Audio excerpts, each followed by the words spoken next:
진시황은 9살 때 증조 할아버지 죽더니 13살 때 아버지까지 죽어서 갑자기 왕위에 오른 거예요. 진시황은 어려서부터 제왕 교육을 잘 받고 엘리트 코스를 받고 왕위에 오른 사람이 아니었어요. 인질 생활을 하다가 갑자기 낙하산처럼 왕위에 딱 앉혀진 거예요.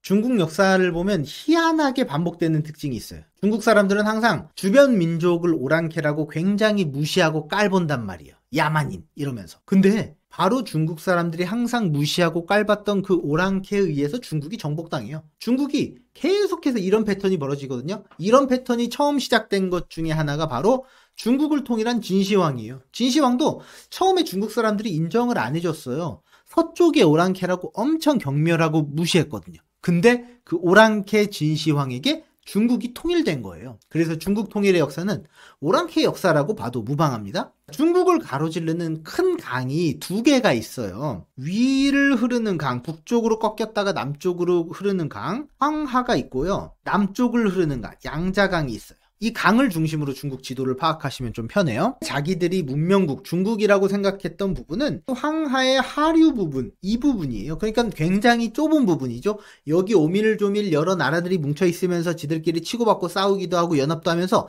하여튼 자기는 문명국이라고 생각을 한 거야. 그리고 여기를 벗어나는 나머지 주변국들은 다 야만인인 거야. 지금 중국 영토로 보면 굉장히 좁은 부분이죠. 여기서 살던 사람들은 자기 주변을 다 무시하고 이 주변에 살던 오랑캐들은 항상 중국을 먹으려고 호시탐탐 노렸던 거죠. 중국을 먹으려고 했던 세력 중에 처음에 강성했던 세력이 바로 양자강 이남의 초나라예요.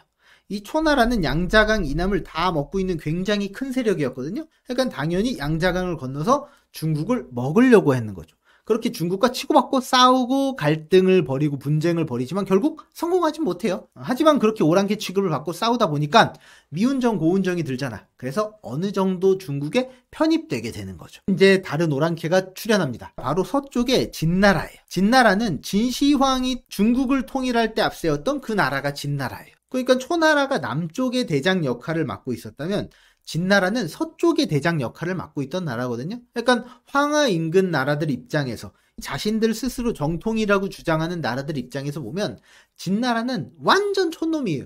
초나라도 진짜 촌놈인데 그나마 우리가 초나라는 약간 인정해줄까 말까 이 경계선상에 있는데 진나라는 이제 완전 새로 생긴 나라잖아. 이 나라는 완전 촌놈이니까 완전 개무시하는 거예요. 다만 겉으로는 찍소리 못하고 있었다. 왜냐하면 진나라가 군사력이 굉장히 강했으니까. 당시 전국시대 지도를 보면 이런 모양이에요. 전국시대는 중국이 찢어져서 싸우고 있던 시기라고 보시면 돼요. 여기 보시면 이 찌질찌질한 나라들이 다 뭉쳐 있어요. 여기가 이제 지들이 정통 중국이라고 주장을 했던 그 자칭 문명국들이에요. 그리고 남쪽에는 초나라가 있고 서쪽에는 진나라가 있죠. 영토 크기가 상당하죠? 초나라가 겉보기에는 가장 넓어 보이는데 이 시기쯤 되면 사실 진나라의 군사력이 가장 셌어요. 그래서 예전에는 모든 나라들이 옹기종기 모여서 초나라와 1대1로 맞짱을 떴다면 지금 상황은 어떤 상황이냐?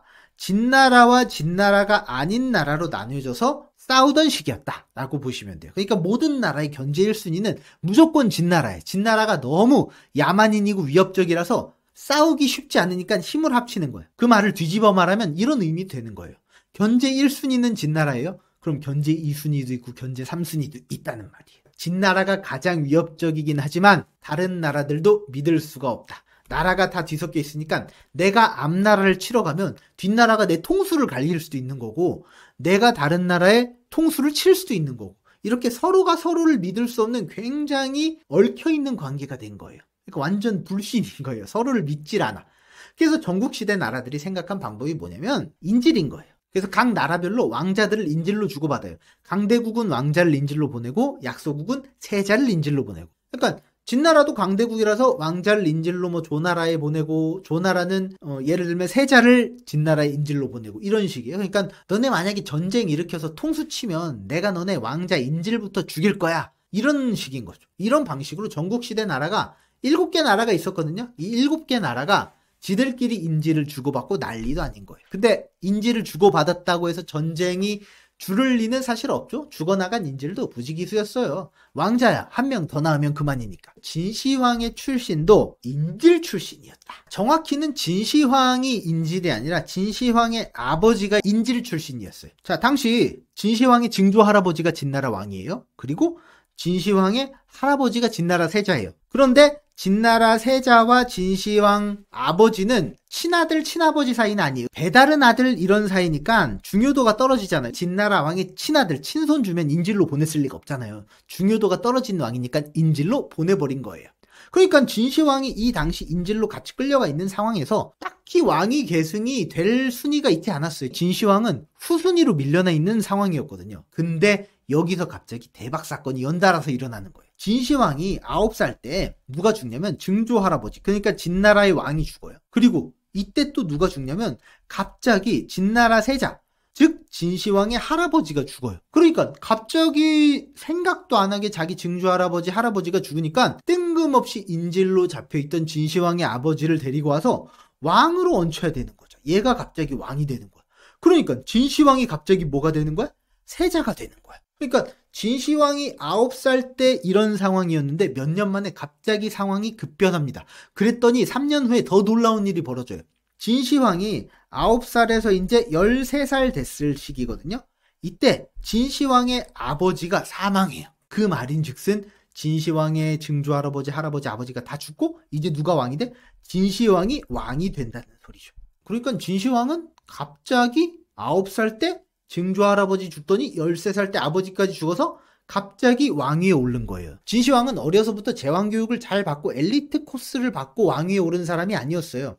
인질 생활을 하다가 몇 년 있어서 갑자기 낙하산처럼 왕위에 딱 앉혀진 거예요. 그렇게 진시황이 갑자기 왕위에 13살 때 오르고 나니까 무슨 힘이 있어요? 힘이 하나도 없잖아요. 당연히 왕권이 약하고 신하들에게 휘둘릴 수밖에 없죠. 우리가 지금 진시황 생각하면 절대 왕권, 뭐 강력한 왕권 이런 걸 생각을 하는데 당시 진시황은 완전 허수아비 왕이었어요. 그래서 자기 스스로 권력 투쟁을 하면서 차례차례 경쟁자들을 한 명씩 제거하면서 왕위를 강화하기 시작하는 거예요. 권력 잡은 신하들, 승상, 심지어 친어머니도 몰아내고 이복 동생들도 다 죽여버려요. 그렇게 권력을 하나씩 접수해서 진나라의 절대 왕권을 잡아내는 거예요. 그렇게 최강대국 진나라를 만들고 그 바탕으로 중국 통일을 하게 됩니다. 따라서 진시황이 꽁으로 왕위를 먹고 꽁으로 중국을 천하통일한 것은 아니었고 그 이면에 보면 정말로 치열한 권력 투쟁에서 승리한 사례를 볼 수 있는 거죠.